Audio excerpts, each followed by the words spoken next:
kreativitas sampai kemudian dengan inovasi yang tentu saja di tengah-tengahnya akan melibatkan salah satu fase terpenting, yakni fase ideations. Nah, jadi proses kreatif ternyata bisa dibangun karena seringkali orang mengatakan saya ini nggak kreatif gitu ya, saya ini nggak kreatif.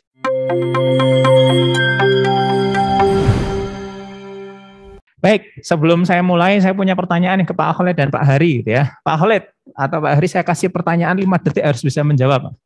Tikus-tikus apa yang kakinya 2, Pak Khalid, Pak Hari? Mickey Mouse. Bebek-bebek apa yang kakinya 2? Bebek-bebek apa yang kakinya 2? Tadi tikus kaki 2 apa? Mickey Mouse. Bebek kaki 2. Bebek yang berkaki 2 apa? Nol. Semua bebek kakinya 2. Gimana sih? Masa ke Donald Duck ya mau? Pengennya mesti Donald Duck. Semua bebek itu kakinya 2, Pak Khalid ya. Jadi apa namanya? Kadang kita itu harus apa namanya? literasi filmnya Pak Khalid masalah. Saya pakai Nick Fury nggak tahu. Saya pakai Agent of Shield nggak tahu. Saya pakai kata kabeh tokoh film peranan sing ngerti Pak Khalid. Kayaknya yang dikenal Pak Khalid jangan-jangan cuma Nusa dan Rara saja itu ya. Atau nggak pernah nonton Nusa dan Rara juga. Elane Flash Gordon ya, kita umure ya kalau era Flash Gordon. Baik, pagi hari ini kita akan berbicara salah satu topik yang sangat menarik dalam apa namanya dunia teknologi informasi. Jadi kita tidak akan berbicara secara langsung tentang teknologi informasi sendiri gitu ya.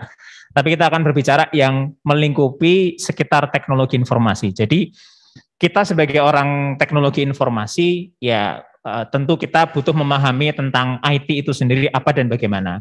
Tapi dalam praktek di lapangan kita akan seringkali dihadapkan pada sebuah fakta di mana teknologi informasi pun walaupun kelihatannya hanya terdiri dari angka 1 dan 0 gitu ya. Itu akan melibatkan banyak aspek kompleks, aspek kehidupan, kemanusiaan, dan lain sebagainya. Nah, pada kesempatan pagi hari ini, Pak Khalid dan Pak Hari akan menyampaikan salah satu topik dengan judul ideation, ya, bagaimana kemudian kita membangun sebuah inovasi, ya, membangun sebuah inovasi dari kreativitas yang kemudian dibangun, sampai kemudian kita pada akhirnya bisa melahirkan inovasi. Jadi kreativitas, sampai kemudian dengan inovasi yang tentu saja di tengah-tengahnya akan melibatkan salah satu fase terpenting, yakni fase ideations. Nah, Pak Khalid dan Pak Hari, kita kasih kesempatan sekitar setengah jam gitu ya untuk kita berdiskusi, atau mungkin kurang dari setengah jam, 20-25 menit kali ya. Nanti kita akan diskusi juga dan harapannya teman-teman yang baik yang ada luring di sini gitu ya, ataupun kemudian online, daring, nah, nanti juga semua bisa berpartisipasi. Dan jangan lupa hari ini tetap ada voucher ya Mbak Fitri ya, masih tetap ada voucher Indomaret yang akan mendampingi kita semua gitu ya. Jadi tetap semangat dan jangan putus asa. Balik, tetap putus asa dan jangan semangat karena nanti yang menang tetap saya biasanya. Tapi kali ini karena sekarang yang jadi bikin soal berarti nggak bisa ikutan lomba. Baik, terima kasih. Kita kasih kesempatan ke Pak Khalid dan Pak Hari, waktu dan tempat kami persilahkan. Monggo. Bismillahirrahmanirrahim. Assalamualaikum warahmatullahi wabarakatuh. Alhamdulillahirrahmanirrahim. Salatu wassalamu ala asyrafil anbiya'i wal mursalin wa ala alihi washabihi ajmain. Amma ba'du. Hari Selasa sore kayaknya ide ini munculnya Selasa sore ya Pak ya. Selasa sore. Ngisinya pengen panel diskusi. Ini inspirasinya kayak semester kemarin kita pengembangan sistem informasi itu kan modelnya seperti ini Pak ya.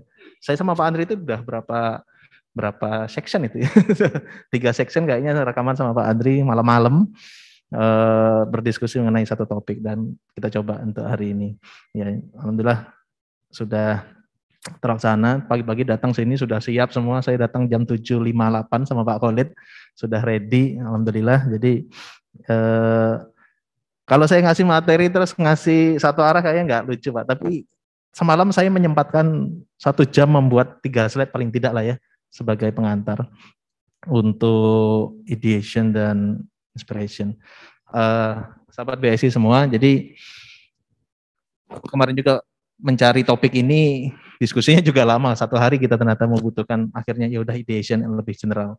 Namun ada satu term lagi yang coba saya angkat itu tentang inspiration. Jadi ideation itu kan model sebuah tahapan yang akan kita lakukan dalam proses kreativitas, dan saya mengambil subnya lagi di bawah ideation itu butuh inspirasi. Saya sendiri pribadi juga kadang-kadang butuh me time ya. Me time itu ya, inspirasi itu datangnya dari kontemplasi secara secara individu gitu ya. Nah, kalau ideation itu rekan-rekan semua pasti pernah mendengar, dan kalau saya mencari literatur, walaupun saya dapatnya dari Wikipedia, saya dapat dari Google, saya ketik aja di Google ideation gitu, saya dapat gambar light bulb warna yang warna-warni, kemudian saya dapat pengertian secara singkat gitu ya.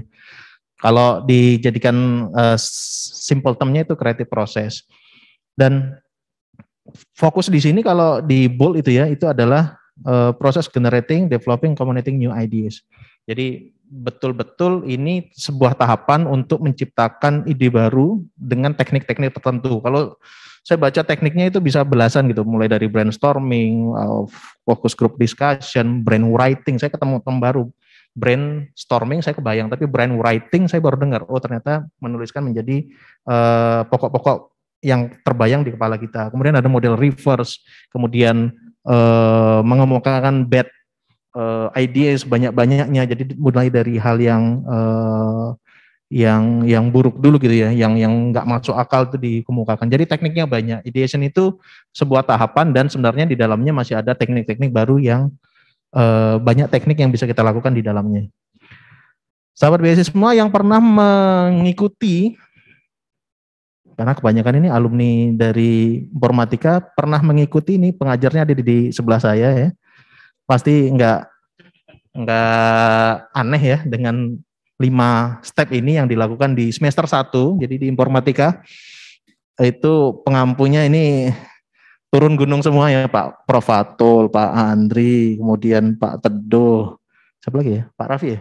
Pak Raffi, kemudian Pak Irving, turun gunung semua untuk memberikan materi mengenai design thinking. Dan ideation itu ada di tahapan ketiga, tahapan yang cukup krusial ketika harus memvisualisasikan empathize dan proses define-nya. Jadi sebelum nanti masuk ke ranah teknis, ide itu sebuah tahapan untuk mengemukakan ide-ide yang menjadi solusi gitu ya, menjadi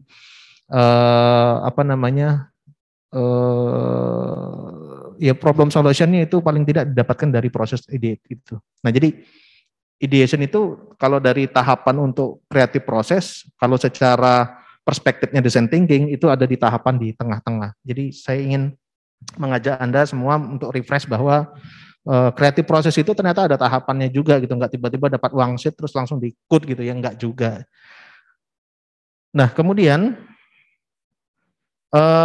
saya dapat searching juga ini ya, mencari rules ini ya, dan pendekatannya adalah saya sering melihat di teman-teman, saya dapat fotonya, saya dapat ngintip-ngintip dari jauh gitu ya, bahwa rekan-rekan semua itu, sahabat BSI semua pada timnya itu sering melakukan proses kreatif gitu ya, dengan proses diskusi ketika mendapat bug, ketika mendapat permasalahan gitu ya, kemudian mendapatkan tantangan untuk fitur baru semisal, atau ada sebuah proses yang stuck di sana. Jadi ada proses ideation yang dilakukan dengan model brainstorming, kemudian ada discussion yang terjadi di dalam tim gitu ya. Namun di sini pendekatannya adalah kita percaya dan yakin gitu bahwa setiap insan ya, setiap person itu sebenarnya adalah seseorang yang kreatif gitu. Cuma cara mengungkapkannya saja yang berbeda gitu. Itu yang perlu kita pahami bersama. Bisa juga ada rules yang bisa digunakan, itu model adalah konsep the bite ideas gitu. Jadi menampilkan impossible solution gitu ya, dikeluarkan dulu sehingga nanti kita bisa mengeliminir atau mencari yang terburuk gitu ya. Mencari yang terburuk untuk dapat dieliminasi sehingga kita nanti dapat insight baru dari ide-ide yang impossible tersebut. Dan perlu direkod apapun itu yang menjadi bahan diskusi, apakah term baru, ataukah ada logika baru gitu ya. Karena diskusi itu kan nggak cuma satu waktu, besok diskusi lagi, nanti sore diskusi lagi, pagi ini diskusi gitu ya. Jadi hal-hal seperti itu butuh direkod. Saya pernah dapat term kuantitas itu adalah kualitas yang berbeda gitu ya. kita sering mendepankan itu kualitas gitu, padahal ada kuantitas juga di sana. Dan jangan lupa kita tetap visi kita tetap ada di kepala bahwa goal yang akan kita tuju itu gitu. Nah, dari sana saya coba mengambil satu sub baru itu tentang inspirasi. Ideation itu kan lebih banyak kadang-kadang butuh inspirasi ya. Salah satu hal yang dapat memicu ideation itu ya salah satunya adalah inspirasi yang biasanya memang muncul secara individu, kemudian dikemukakan di dalam tim. Nah, karena kita perspektifnya ada konteksnya adalah tim di Badan Sistem Informasi, jadi inspiration ini modelnya adalah timely ya, jadi dia muncul tidak diduga kadang-kadang ya, dan dia bisa sebenarnya dimunculkan dengan proses-proses yang kreatif gitu ya. Nah, namun di sini saya ingin memberi sampel. Kemarin Pak Khalid dari TRIS konsep itu ya, yang tadi diskusi ini Pak ya, tentang inspirasi-inspirasi itu sebenarnya banyak loh dari sekitar kita. Jadi saya akan mengambil sampel-sampel yang ada di sekitar kita. Beberapa engineering innovation gitu, itu didapatkan dari proses nature gitu. Ada Shinkansen yang mengambil dari anatomi dari burung apa saya lupa jadinya. Kemudian di bawah perahu untuk proses kapal yang lomba itu mengambil dari sirip ikan hiu gitu ya. Kemudian Giko itu diambil bahwa anti gravitasi kok bisa lengket dan seterusnya. Kemudian bagaimana proses filterisasi air itu mengambil dari konsep dari sungai. Kemudian turbin untuk memecah angin itu bisa lebih efisien ternyata dengan menggunakan mengikuti pola dari paus gitu ya. Ketika paus itu membalikkan badan itu ternyata ada tulang punggung itu punya anatomi yang cukup unik gitu, dan itu bisa membelah air dengan efisien. Itu diterapkan di turbin, dan ada hive untuk beehive gitu ya yang bisa diterapkan untuk proses grid gitu. Jadi banyak sebenarnya inspirasi itu yang nanti kita dapatkan dari sekitar kita. Di Badan Sistem Informasi pun, nah ini rekan-rekan ini SM nih saya colek nih ya. Kira-kira apa hubungannya SM sama ini gitu ya. Pak Khalid, kira-kira hubungannya apa Pak? Ada SM. Iya, ada SM di sini. Ada kan? Nah, Pak Tuti. Apa hubungannya SM dengan ini Pak kira-kira? Apakah SM tendang bola? Ini bola rugby gitu ya. Bola rugby. Jadi salah satu inspirasi untuk proses kram itu ya, itu memang ngambilnya dari rugby. Di 85 dari rugby. Kita kan bahasa Indonesia, Pak. Kita kan bahasa Indonesia. Tak bilang American football, saya bingung. Di 86 dari pengembang game di Jepang itu mengambil inspirasi dari rugby ini dengan proses untuk terus maju ke depan, saling ngoper satu sama lain. Kemudian ada proses scrumizing, ya, bukan scrum Pak namanya itu. Sebenarnya aslinya itu bukan scrum tapi proses apa ya? Scrimmaging apa gitu. Nah, kemudian ini, jadi paling tidak kita tuh menjalankan scrum, tapi tahu nggak tuh filosofinya apa? Itu kan paling tidak ternyata proses pengembangan sistem dengan model agile itu salah satu metodologinya itu mengambil dari filosofi dari olahraga gitu. Jadi hal-hal yang seperti ini kan sebenarnya jadi bahan inspirasi. Kemudian saya ambil sampel yang cukup hot ya, yang baru-baru saja gitu. Ketika ini saya lihat banyak ini di ruangan-ruangan bagaimana tim-tim semua itu memvisualisasikan proses-proses yang terjadi di produknya gitu. Gambarnya pakai spidol biasanya di ruang utara itu lebih banyak lagi tuh, dari step by step itu. Dan ternyata ada sebuah inspirasi, dan inspirasi ini ngambil dari teknologi juga.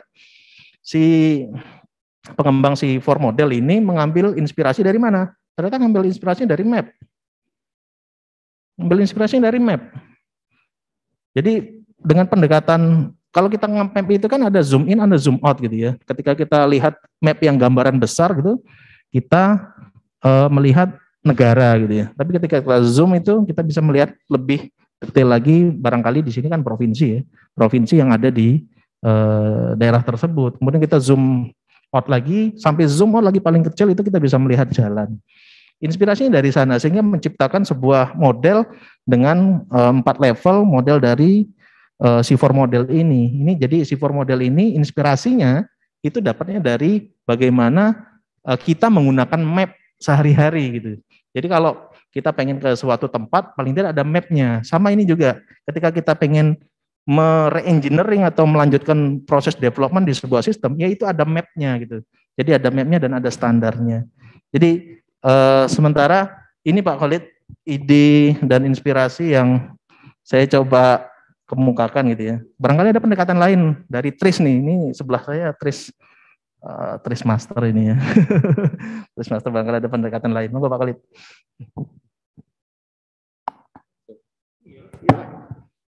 Baik.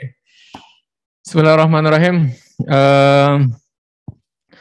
Pak Hari menyiapkan materi. Saya kebetulan tidak menyiapkan materi, tapi barusan utak-atik itu saya sedikit lah ya memberikan kita share screen. Baik. Bismillahirrahmanirrahim. Tadi Pak Hari sudah sedikit banyak bicara mengenai ideation, terus ditarik ke inspiration.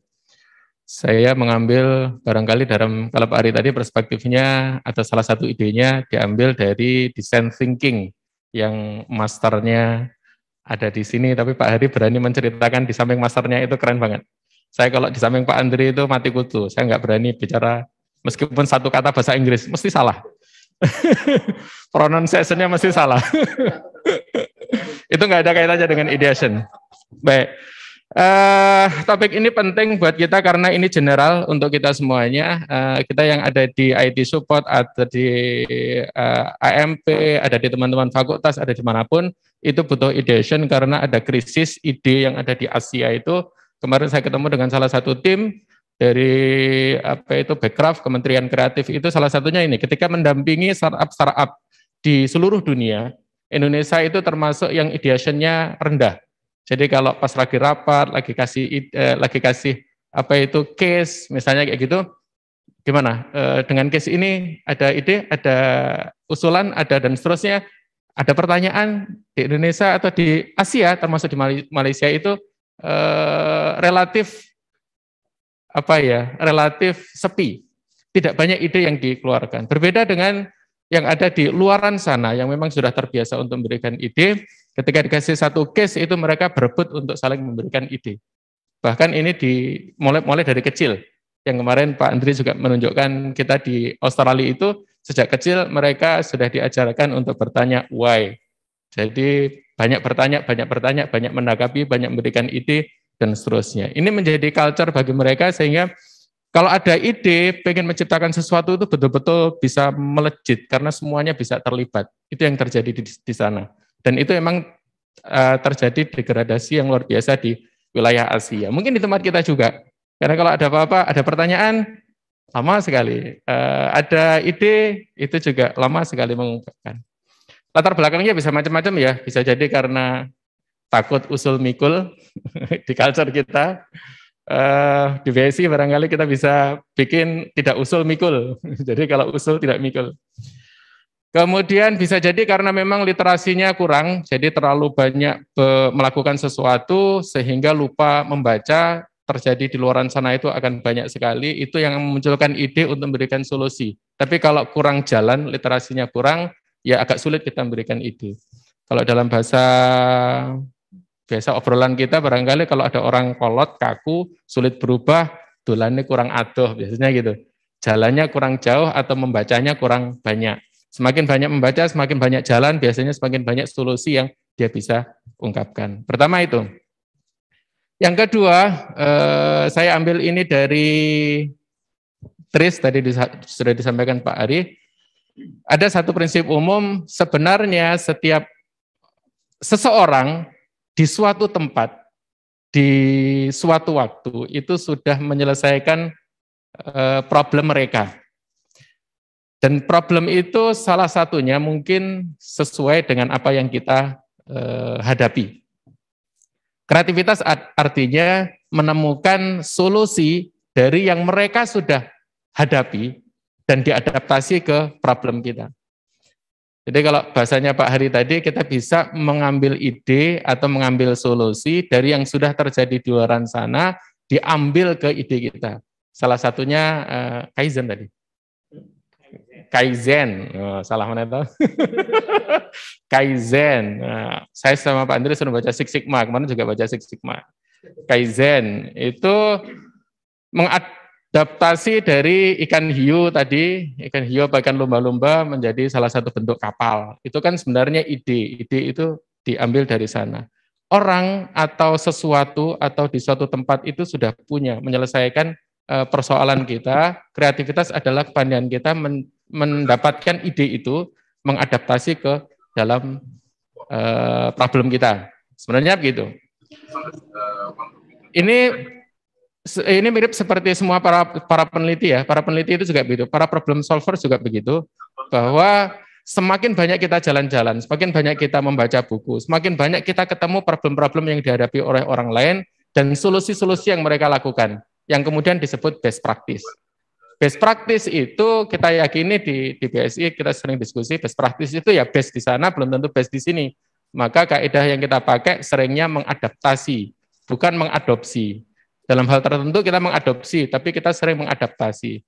Solusi yang ada di sana kita adaptasi di tempat kita. Kira-kira gitu.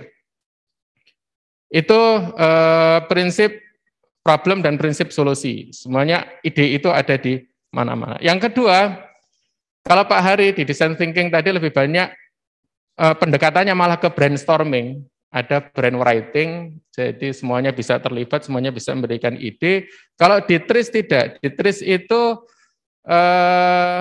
mereka mengenalkan prinsip solusi atau prinsip inventive problem solving. Dikatakan bukan brainstorming, kalau brainstorming semuanya bisa memberikan ide dan kita akan mendiskusikan banyak sekali ide. Itu bisa lebih lama, bisa mengerucutnya juga lebih sulit dan seterusnya. Kalau di TRIS kemudian diambil dari satu best practice, disebut paten ya, karena generic assuler itu si pembuatnya itu membuat pola solusi. Sebenarnya setelah dia mengekstraksi dari 400.000 paten menjadi 40.000 paten, kemudian di zip menjadi 40 prinsip solusi, apapun paten itu sebenarnya menyelesaikan problem-problem dan solusinya ada di 40 prinsip. Sebenarnya gitu. Sehingga itu membantu ketika kita melakukan brainstorming, itu prinsip mana yang bisa kita pakai. Misalnya, ketika bicara tentang ada salah satu prinsip namanya dinamis segmentasi. Segmentasi itu memecah-mecah. Muncullah di dalam informatika namanya algoritma, memecah persoalan besar menjadi kecil-kecil. Kemudian muncullah di Scrum itu tim yang gede menjadi tim yang kecil-kecil. Muncullah di dalam pengembangan software itu monolit menjadi micro MC. Kira-kira gitu. Jadi itu salah satu prinsip segmentasi. Itu juga ternyata bisa digunakan di semua persoalan. Misalnya kalau di tempat saya lomba takbiran, pas di masa pandemi, tidak boleh kumpul-kumpul, tapi semakin banyak yang terlibat, semakin tinggi nilainya. Gimana caranya kita bisa di lomba takbiran itu semuanya ikut 400 orang, tapi tetap tidak berkerumun.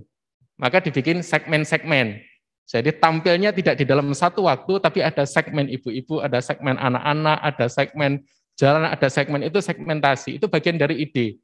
Apapun segmentasi itu bisa dilakukan, termasuk di pengembangan software, termasuk di pemasangan access point, termasuk di apa itu juga melakukan segmentasi.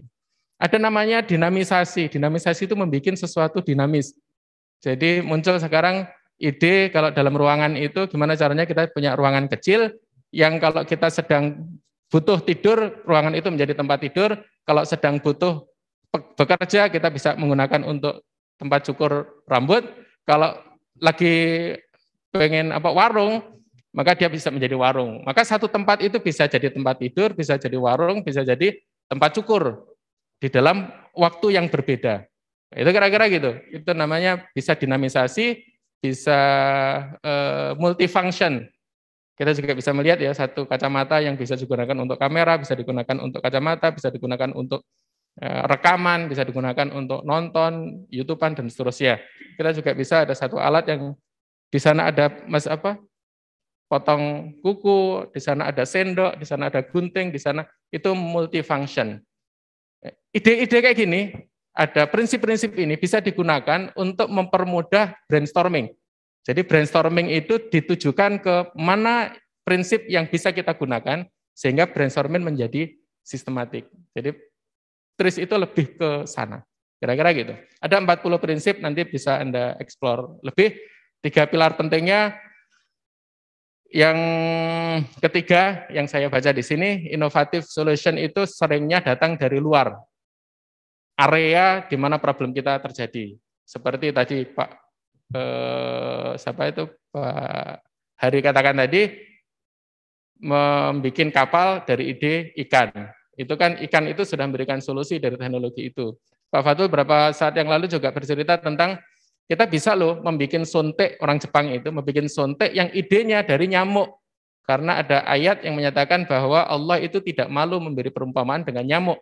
Setelah nyamuk itu diteliti, ternyata nyamuk ketika memasukkan jarumnya ke tubuh, ternyata tidak halus, tapi ada beberapa geriginya. Beberapa gerigi itu punya fungsi mengurangi rasa sakit dan seterusnya. Itu digunakan oleh Jepang untuk membuat desain suntik atau desain jarum. Berarti kan memang kita bisa, solusi-solusi yang kita hadapi sudah ada di luaran sana. Kreativitas adalah kepandaian kita untuk membaca solusi yang bertebaran di mana-mana ini, menghadirkan atau mengadaptasikan ke tempat kita. Apapun bidangnya, mau IT support, mau AMP, mau development, mau operasional, mau teman-teman fakultas. Nah, kira-kira gitu. Itu beberapa pengantar terkait dengan ideation dan bagaimana menghadirkan ide. Ketika kita sudah hadir ide, maka kita akan lebih mudah untuk terlibat di dalam forum apapun. Kita akan bisa bicara, kita akan bisa bersumbangsi, kita bisa akan kontribusi. Itu yang paling penting, khairun nas anfa'uhul linas. Sebaik-baik manusia adalah yang bermanfaat. Jadi kalau di forum ya dia terlibat, kalau di forum dia berkontribusi. Itu sedikit pengantar terkait dengan ideation. Pak. Menarik sekali yang disampaikan oleh Pak Khalid dan Pak Hari. Jadi dua view yang berbeda terkait bagaimana kemudian membangun ideation ini gitu ya, dari perspektif bicara design thinking, pemikiran desain, artinya membangun proses kreatif. Jadi proses kreatif ternyata bisa dibangun karena seringkali orang mengatakan saya ini nggak kreatif gitu ya, saya ini nggak kreatif. Dan judgement itu, saya ini nggak kreatif biasanya karena nggak iso gambar. Pokoknya nggak iso gambar berarti orang kreatif. Dan saya juga menyadari bahwasanya saya dulu juga merasa gitu karena setiap pelajaran seni ya, nilai saya itu cuma 7, mentok gitu. Adik saya nilainya selalu 9, makanya dia kuliahnya di arsitek. Nah aku pintar gambar berarti aku melebuni arsitek, Pak. Untungnya gitu ya. Nah, untungnya begitu. Jadi saya tetap kuliahnya di elektro yang ada sangkut pautnya dengan IT. Jadi creativity itu ternyata bisa dibangun ya kalau dari yang disampaikan Pak Hari dengan perspektif tadi mengawali dari proses berempati. Sementara kalau dari Pak Khalid menyampaikan bahwasanya seringkali kemudian kita itu memaksa kita berpikir terkadang semuanya harus selalu yang novel gitu ya, selalu yang baru ya, sehingga justru malah terhambat. Karena kita tidak bisa berpikir, kita pokoknya merasa ini kalau nggak ada kebaruannya gitu ya. Ini tantangan biasanya kalau buat mahasiswa magister atau doktor ini kalau nggak ada kebaruannya nggak lulus ini. Wah ini berat ini. Padahal kalau dalam dunia industri seperti ini seringkali ternyata solusi-solusi itu bisa kita dapatkan dari luar gitu ya. Solusi-solusi didapatkan dari luar. Kalau bicara Pak Hari tadi, inspired by nature gitu misal gitu ya. Kalau Pak Khalid kan sebenarnya bisa saja kita mengadopsi gitu ya, ataupun mengadaptasi sesuatu yang kemudian berasal dari luar. Oke. Baik, menarik sekali apa yang disampaikan oleh Pak Khalid dan Pak Hari. Saya kira demikian. Kalau ada pertanyaan saya persilahkan dari forum, dari Zoom, ya, atau dari audiens yang ada di GKAU ini. Monggo saya persilahkan. Ada pertanyaan? Nah, jadi MC itu ini bagian dari education. Nah, ini kalau ya, mencari ide awal takon opo ya, mencari pertanyaannya apa ya nih kira-kira gitu ya. Kalau nggak nanti saya tanya nih. Pak MC wajib pertanyaan. Wah, ini Dipantai ya, dipantai. dibantai. Sekarang MC-nya dibantai nih. Dibantai oleh pemateri ya. Baik. Takon apa? Aku mau menyimpulkan ya kesalahannya itu. Kesalahannya saya sudah menyimpulkan. Baik. Saya mungkin bertanya ke Pak Khalid gitu ya. Kalau kita berbicara tentang sebuah inovasi gitu ya, atau kita berbicara masalah ideations dari sebuah ide gitu ya. Nah, tadi dijelaskan oleh Pak Hari membangun proses berpikir kreatif, oleh Pak Khalid mengadopsi mungkin dari luar gitu ya, karena polanya paten itu ternyata ya gitu-gitu aja. Semua paten itu akan selalu punya pola yang sama. Nah, sebenarnya pertanyaan yang paling urgent kalau menurut saya, mungkin saya perlu tanyakan baik ke Pak Hari ataupun ke Pak Khalid. Masalahnya, saya nggak tahu untuk mencari masalahnya itu, Pak. Atau saya nggak tahu untuk bahwasanya ternyata ini sudah dilakukan di tempat lain. Atau masalahnya saya nggak tahu, saya butuh mencari inspirasinya di mana gitu ya. Karena inspirasi itu paling besar itu ada di dua tempat kalau menurut saya. Satu pada saat sholat, kunci kuning kono ternyata. Itu kan inspiring gitu ya. Yang kedua biasanya pas lagi Pak, di kamar mandi, Pak. Nah, itu dulu saya paling protes sama almarhum bapak saya itu, kalau bapak saya ada di toilet itu pasti nanti habis itu alasannya kayak Pak Khalid, mencari inspirasi gitu ya. Nah, problem itu, Pak. Jadi stuck untuk sekedar mencari inspirasi aja nggak dapat gitu. Nah, kira-kira bagaimana Pak Khalid ataupun Pak Hari? Monggo saya persilakan. Baik, terima kasih Pak Andri. Terkait dengan problem terbesar adalah tidak punya problem atau tidak menemukan problem. Kalau di TRIS dikenalkan begini, sebenarnya sama di design thinking tadi. Pertama, proses empati. Proses empati itu merubah viewpoint atau cara pandang. Biasanya ketika kita mencari ide itu cara pandangnya user centris atau cara pandang pengguna. Sedangkan di seorang engineer atau seorang inventor atau seorang yang punya atau pengen mencari ide, itu mestinya melihatnya cara pandangnya dari cara pandang sistem atau cara pandang persoalan. Misalnya begini, kalau kita, taruhlah saya tanya ke Pak Hari, fungsinya spidol itu apa Pak Hari? Fungsinya spidol. Sementara sih untuk dimut-mut sama bayi, Pak. Untuk dimut-mut sama bayi saya. Spidol menurut Pak Hari itu fungsinya dimut-mut sama bayi. Ya, bayinya itu lagi masak oral. Apa aja dimasukkan ke mulut. Fungsi spidol adalah buat makan. Mungkin buat teman-teman yang lain fungsi spidol itu untuk menulis. Fungsi spidol itu untuk mengajar. Fungsi itu umumnya orang melihat fungsi itu dari user. Tapi kalau ketika kita mau membuat inovasi, ide, spidol itu harus tak kreasi seperti apa, inovasi seperti apa, agar spidol itu bisa wow. Maka kita mesti berpikir sistem atau berpikir spidol. Dari sudut pandang spidol, bukan dari sudut pandang pengguna. Misalnya begini, spidol itu fungsi utamanya, menurut spidol, itu mengeluarkan tinta. Betul ya? Itu fungsi utamanya. Temukan dulu fungsi utamanya apa? Oh, mengeluarkan tinta. Setelah itu baru di breakdown, ada apa saja di spidol, disebut komponen. Oh, ada pentolnya, oh ada covernya, oh ada plastiknya, oh dalamnya ada ininya, dan seterusnya. Setelah itu baru kita lihat fungsi masing-masing komponen itu apa. Dari fungsi masing komponen itu, baru kita bisa melihat apa yang akan kita, ide apa yang akan kita keluarkan untuk meningkatkan spidol. Ada satu prinsip di dalam TRIS itu, sistem yang baik itu tanpa sistem, tapi fungsinya bisa digunakan. Spidol yang baik itu tanpa spidol, tapi kita bisa menulis. Bisa nggak suatu saat nanti handphone kita itu bisa digunakan untuk spidol, sehingga kita tidak butuh spidol.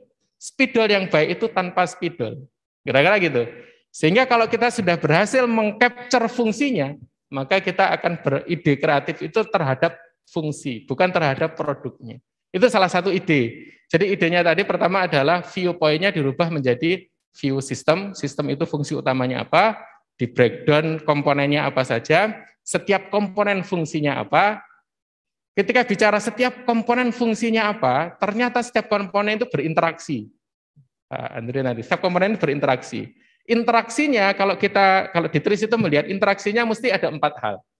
Yang pertama interaksi normal, memang ya harusnya begitu. Yang kedua interaksi inefisien, tidak efisien, mestinya itu bisa menggunakan kecil, kenapa kok digedein misalnya gitu. Interaksinya bisa eksesif, berlebihan, atau harmful, malah membahayakan tadi. Itu dikira seperti bentuk spidol itu seperti dot, sehingga membahayakan bayi, ya itu berarti harmful, bahaya. Kalau kita sudah bisa mendefinisikan interaksinya itu inefisien, maka kita mesti improve. Itu idenya. Ketika kita sudah bisa mengidentifikasi excessive, berarti reduce, mengurangi keberlebihan, sehingga terjadi penghematan dan seterusnya. Ketika kita temukan harmful, baru kita trimming atau kita eliminasi. Gimana cara ngeliminasi? Itu kan sebenarnya kita temukan ide itu. Kita tadi view poinnya ke fungsi, identifikasi main function, didetailkan komponennya, baru dianalisis interaksinya. Dari situ kita mesti dalam tanda petik tidak pernah tidak ketemu problem, pasti ketemu problem. Nah, problem itu mau kita apakan, itu baru solusi. Kita trimming, kita improve, itu tadi problem kita adalah tidak menemukan problem. Kalau kita mau menemukan problem, maka masuk ke sistem, lihat main function-nya, baru breakdown dan seterusnya tadi. Itu kalau dalam perspektif. Saya mau ini Pak, saya punya pandangan lain ngurusin tentang spidol gitu ya. Masih spidol. Itu tetap spidol karena saya punya pendekatan lain. Saya sebagai seorang pebisnis yang kapitalis, saya nggak mau berinovasi tentang spidol Pak. Karena bagi saya spidol yang cepat habis itu lebih cepat membuat saya untung. Artinya kan ada faktor lain yang dapat menghambat inovasi secara tidak langsung. Itu inovasi saya dong. Saya bikin spidol secepat mungkin habis karena orang bisa beli lagi. Itu kan inovasi juga. Kan nggak salah kan kalau di dunia bisnis. Nah, kalau saya ngomong inovasi yang beyond gitu, saya pengen bikin spidol itu unlimited ink gitu. Dia bisa mengisi ulang tanpa harus membeli lagi. Tapi kan secara biasa kan jelek. Itu yang kalau saya sudah dapat 2 pendekatan tentang spidol yang baru spidol. Ketiga, saya membayangkan spidol itu bisa nggak kayak lampu LED gitu ya. LED dulu kan cuma lampunya kan kalau beli putih ya putih, kalau beli kuning kuning. Sekarang lampu LED bisa berwarna-warni gitu, bisa disetting ulang. Jangan-jangan spidol depan bisa kita switch warnanya gitu, tanpa harus membeli spidol yang 3 biji atau 4 biji. Nah, jadi dari situ itu kan kenapa saya bisa berpikir seperti itu? Karena saya pernah berada di dunia bisnis gitu dan bagaimana mendapatkan keuntungan dengan banyak. Artinya kan saya benturin tuh dengan spidol. Kemudian saya melihat lampu, saya benturin tuh dengan spidol. Masuk nggak idenya? Jadi itu model brand writing yang saya coba buat. Gitu. Nah itu barangkali pendekatan saya gitu dalam melihat problem dan melihat solusi gitu. Iya. Pak Andri gimana Pak Andri? Perspektifnya berbeda ini. Ya. Businessman sama inventor. Harus nanya Pak Andri juga. Nah, ini memang sangat luar biasa ya rekan-rekan sekalian pendekatan dari beliau berdua gitu ya. Artinya di satu sisi kita tetap butuh seorang inovator yang dia akan berbicara tentang inovasi. Di sisi lain kita juga selalu butuh businessman gitu ya. Jadi saya ingat kisah menarik gitu ya, sejarahnya Apple gitu ya. Apple itu kan dibikin oleh 2 orang Steve. Siapa Pak Khalid? Steve Wozniak. Pak ngerti tuh? Oh. Sejarah itu penting Pak. Jangan lupakan sejarah gitu ya. Gimana sih ini? Bukan lagi itu. Tepak sayap kebinekaan. Sekarang jadi orang IT itu kadang kita juga butuh ngerti sejarah gitu ya, supaya kita tahu alasannya kok ini teknologinya bisa lahir. Steve Wozniak itu adalah orang yang nggak bisa jualan sama sekali. Steve Jobs itu adalah orang yang paling canggih jualan tapi nggak ngerti tentang teknologi. Kira-kira kayak gitu. Yang ngerti sih, maksudnya dia ngerti tapi dia tidak into it gitu ya. Jadi memang kalau kita berbicara problem pada akhirnya Pak Khalid, nah, seringkali kita dihadapkan pada sebuah fase saya yang harus menemukan problemnya gitu ya. Ternyata kan enggak. Teamwork dan lain sebagainya gitu ya. Pak Khalid berbicara spidol langsung tiba-tiba Pak Hari bisa menimpali. Spidol itu ternyata punya perspektif yang lain. Tapi tadi Pak Hari nggak akan bisa menjawab gitu kalau Pak Khalid nggak ngomong spidol. Artinya ketika ada satu pihak, misal kalau kita bicara dalam Scrum Team gitu kan, berarti dalam satu Scrum Team itu ide itu ya harus saling dikeluarkan. Ya. Makanya ketika kita pakai Scrum sebagai organized team, self-efficacy team, ya, satu tim yang kemudian mereka self-organized, satu tim yang kemudian mereka punya efikasi yang baik terhadap diri mereka sendiri, itu nggak boleh ada ceritanya nggak ada kontribusi. Maksudnya sekecil apapun kontribusi itu, kalau ilustrasinya paling gampang yang dulu sering saya share ke teman-teman itu adalah seperti motor, pentile, barang yang paling kecil itu rusak, nuntun berat gitu ya, nuntun orang saya nuntun sepeda saya aja juga nek pas lagi bocor, ya abot ya ternyata, Pak Gojek angkut pitku, katanya pitnya enteng ya Pak ya, tetap abot pegel di sini, gara-gara satu komponen yang sangat kecil tadi. Nah jadi tadi pertanyaan saya adalah bagaimana cara saya menemukan problem? Ternyata setelah kita diskusikan, spidol aja bisa jadi sebuah masalah. Jadi tidak ada sebenarnya sebuah bagi diri kita itu terus kemudian mengatakan wah kayaknya susah bagi saya. Satu, saya bukan orang kreatif gitu ya. Kita tidak kreatif karena kita tidak terbiasa dengan ketemu yang namanya masalah saja. Jadi masalah itu selalu inspiring. Makanya kalau di design thinking itu di pertemuan pertama biasanya selalu dimunculkan in every problem lies an opportunity. Di setiap masalah itu selalu lahir sebuah opportunity. Apalagi di PSI gitu ya. UI ini saben dina sini masalah kayaknya kayak rantai-rantai gitu ya Pak ya. Nggak habis-habis gitu. Jadi ketika kita tuh selalu dihadapkan pada masalah sehari-hari gitu ya. Mas Endra tahu ya saben dina sampai stres mungkin. Iki piye Mas? Iki piye Mas itu ya. Yang marah stres saya siapa? Mbak Fitri gitu ya. Mbak Fitri itu setiap hari, Pak disposisinya mana? Waduh, aku tidak mau coba PDF sisi untuk mendisposisi gitu ya. Jangan dikira dikasih PDF itu nggak masalah gitu ya. Masalah itu teman. Setiap orang kan selalu punya masalah dan bagaimana kemudian kita nanti pada akhirnya bisa berpikir sebuah solusi. Ya. Oke, terima kasih Pak Hari dan Pak Khalid. Baik, saya tutup dengan sebuah pantun, pergi ke sawah di pagi hari, bertemu petani menanam padi. Semuanya dimulai dari mimpi, jika jatuh mari kita bangkit lagi. Assalamualaikum warahmatullahi wabarakatuh.